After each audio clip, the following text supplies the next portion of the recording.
Halldór Árnason, þjálfari í fjárhúskalla. Nú mótslok á Coca-Cola Dominosmótinu, búið að vera stuð? Mikið stuð og mikið gaman og bara flott mót í alla staði og bæði gengið vel á vellinum og svo strákunni gaman þessu milli líka og allt svo að vera bara. Heppni með veður, það ringdi ekki mikið á okkur annað þannig að þetta hefur verið svona þokkalega góðar aðstæður núna þannig að það er líka hjálpað til. Já, flottar aðstæður og þó það ringdi aðeins og vellinu sloppið og vellinu mjög góðir og allar aðstæður bara til fyrirmyndar. Semur, eru þið duglegir að taka þátt í mótum svona út á landi? Sko ég hef verið með 15 lokki nú í nokkur ár og þá alltaf farið á ennindmótið Akureyri og alltaf mikið gaman þar en svo hefur við verið með fjórðaflokkin, það hefur erfiðara að finna mót og verkefni fyrir þá. Sérstaklega núna í KSÍ fríinu, ekki með langt leikjafrí í leikjum Íslandsmóti. Þannig að við verðum að finna verkefni sem við missáttum við en hittum á þetta mót núna og komum að koma hingað og erum virkilega sáttir. Sýnist þér að þetta geti verið eitthvað sem geti hugsað ykkur að koma aftur á næsta ári? Engin spurning. Ég held að þetta móti haldið nú fyrst skipti og var mjög flott og vel skipulagt og öll framkvæmd og skipulag til fyrirmyndar og klárlega eitthvað sem við myndum íhuga aftur og stefnum á að koma. Þannig að þú getum allt með þessu? Klárlega engin spurning. Herru, ég segi bara takk fyrir komin og eigið góða heimkomu. Já, takk fyrir það og takk fyrir okkur. Þetta var virkilega flott í alla staði. Takk. Gætilegt. Birkir Hermann Björgvinsson, einn skipuleggjandi Coca-Cola Dominosmót.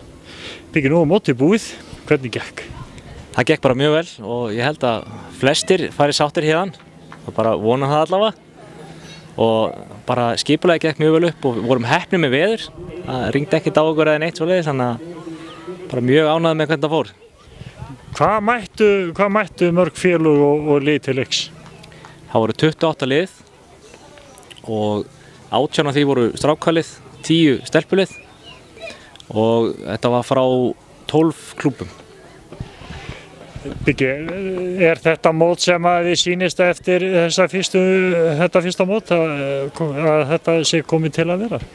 Já, alveg klárlega. Ég mjög ánægður með hvað við náðum mörgum liðum og hvað við fengum marga þátttakendur. Við vorum með yfir 400 krakkar sem tóku þátt í mótinu og það er bara framar vonum eiginlega með að þetta sé fyrsta mót og það sé svona margt annað í gangi fyrir þennan aldursflokk. Þetta var, sá maður að nú voru krakkar í leysitak hérna fyrir ofan svæðið og þannig að það var ýmislegt annað en fótbolti í boði. Já, þau voru í sundferðum og svo bíó og leysitak og þannig að þau höfðu nóg að gera, það var stíf dagskrárhæð. Þannig að það var ánægðir en ég sjást að 30 krakkar sem komu heim eftir helgina? Já, þetta var alveg stíft prógram, 5 leikir á lið að lágmarki, þannig að ég held að allir hljóta að fara sáttir hérðan. En með ykkur í mótstjórn, eru þið uppgefnir eftir helgina? Já, ég held að menn sé alveg búnir að því núna. Það verður grillað og haft aðeins gaman í kvöld, svona fagna árangri og svo eru bara hvílt sig held ég.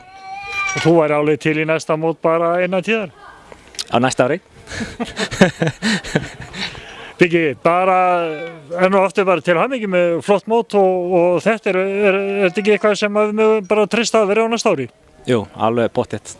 Til hamingju og gangi ykkur vel. Já, takk fyrir mig.